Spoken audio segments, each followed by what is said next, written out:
Jantung adalah pusat kehidupan manusia. Jantung rumah adalah pusat aktivitas bagi penghuninya. Jantung berada di tengah-tengah.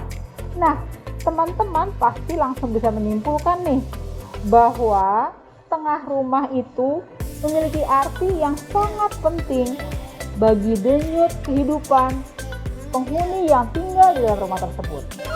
Tentunya di tengah rumah biasanya terdapat ruang keluarga atau ruang makan. Halo teman-teman sekalian, apa kabar? Kali ini Jenny Feng Shui ingin membahas satu topik dari buku ini, buku yang sangat membantu kalian di era pandemi ini, di mana semua aktivitas berlangsung di rumah saja. Adalah rahasia praktis Feng Shui rumah tinggal. Nah, halaman 66 saya mengatakan bahwa jantung rumah itu biasanya diposisikan sebagai ruang keluarga atau ruang makan. Bagaimana dengan rumah kalian? Di tengah rumah kalian ada ruang apa? Ruang keluarga kah? Ruang makan? Atau dapur? Atau juga tangga? Nah, yuk kita bahas yuk.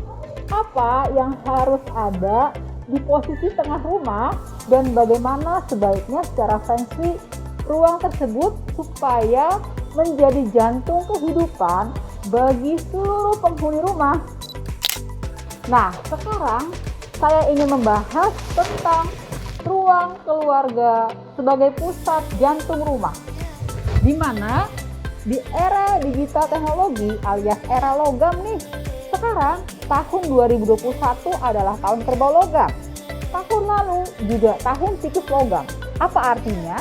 Tahun logam artinya logam berkuasa. Nah, saat logam berkuasa artinya digital teknologi sedang naik daun nih. Akibatnya apa?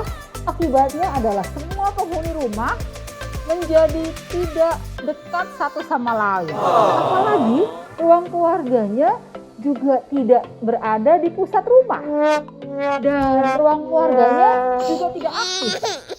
Nanti yang ada nih di tahun kerbau logam, di mana banyak peluang terjadi masalah keluarga, makin berat deh masalah keluarganya. Jadi teman-teman sekalian harus mulai menata rumah kalian supaya jantung rumah kalian aktif. Bayangkan kalau jantungnya tidak aktif atau jantung kita tidak berdenyut, artinya apa? Artinya mati dong. Jangan sampai ya rumah kalian tidak berdenyut dan akhirnya jadi mati nih, alias penghuninya tidak hidup atau tidak aktif. Gimana cara mengaktifkan jantung rumah kalian? Gampang sekali. Intinya semua harus menggunakan ruang tersebut. Itulah sebabnya mengapa ruang keluarga atau ruang makan harus diletakkan di tengah rumah alias jantung rumah. Tujuannya apa? Supaya semua penghuni rumah pasti menggunakan ruang tersebut. Ruang keluarga digunakan untuk duduk santai bersama dengan keluarga, nonton TV bareng. Dan juga nih, di tahun kerbau logam nih, sepertinya ada juga warna yang baik untuk dihadirkan mengaktifkan keseimbangan penghuni rumah adalah warna hijau. Cara mengaktifkan ruang keluarga Anda selain dengan menghadirkan warna hijau berupa cushion ataupun juga blanket yang bisa ditaruh di ruang keluarga, Anda juga bisa menghadirkan elemen kayu atau tanaman. Jadi Anda bisa mendekorasi ruang keluarga Anda dengan tanaman. Nah, ada lagi nih, supaya ruang keluarga aktif, kalian tentunya harus bisa menghadirkan furniture yang bisa membuat keluarga kalian betah nih. Setiap keluarga tentunya memiliki kesukaannya masing-masing. Selain sofa yang nyaman adalah menghadirkan televisi sebagai kebutuhan hiburan saat energi sedang tidak seimbang. Dan jangan lupa, besar televisi Anda harus seimbang dengan besar ruang keluarga Anda. Jangan sampai nih TV-nya terlalu besar, ruangannya kekecilan. Nanti yang ada penghuni rumah di ruang keluarga jadi kurang tenang. Atau juga ruangannya terlalu besar, TV-nya terlalu kecil. Nanti bisa membuat penghuninya tidak bergairah.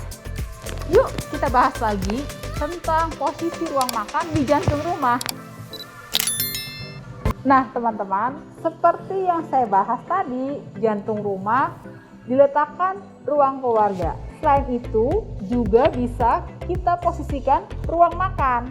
Bagaimanakah posisi ruang makan yang baik secara Feng Shui? Di buku ini juga ada aturan-aturan berapa jumlah kursi yang baik untuk meja makan Anda. Tentunya jumlah kursi yang baik harus seimbang dengan jumlah penghuni. Namun ada nih angka yang baik nih untuk banyaknya kursi meja makan yang bisa dihadirkan di ruang makan Anda adalah angka genap. Ingat ya, jangan ganjil melainkan genap.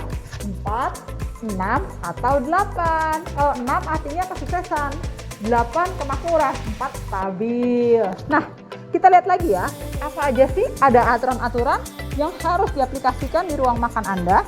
Di antaranya adalah letak meja makan Anda meskipun di tengah rumah jangan sampai menghalangi pergerakan dari semua penghuni rumah.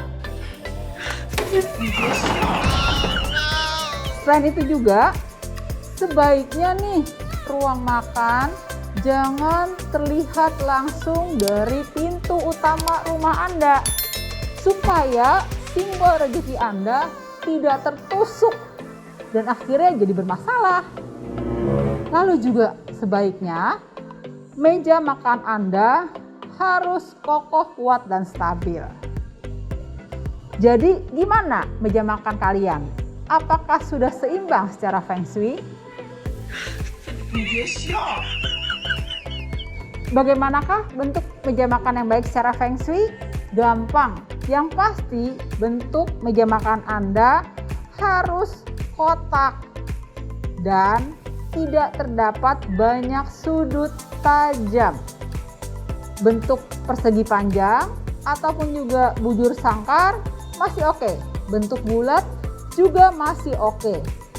Yang tidak boleh adalah bentuk meja makan yang tidak beraturan atau meja makan yang permukaannya tidak rata alias banyak gelombang nih. Apakah rumah kalian seperti itu? Terbuat dari bahan alam, lalu meja makannya terdapat banyak bolong-bolong? Nah, hati-hati ya, nanti rezeki kalian jadi nggak stabil. Oke deh teman-teman, demikianlah tips dari Jenny Feng Shui untuk menata ulang ruang keluarga dan ruang makan kalian. Jangan lupa ya untuk like, share, dan subscribe. Jenny Feng Shui, Friends for Life.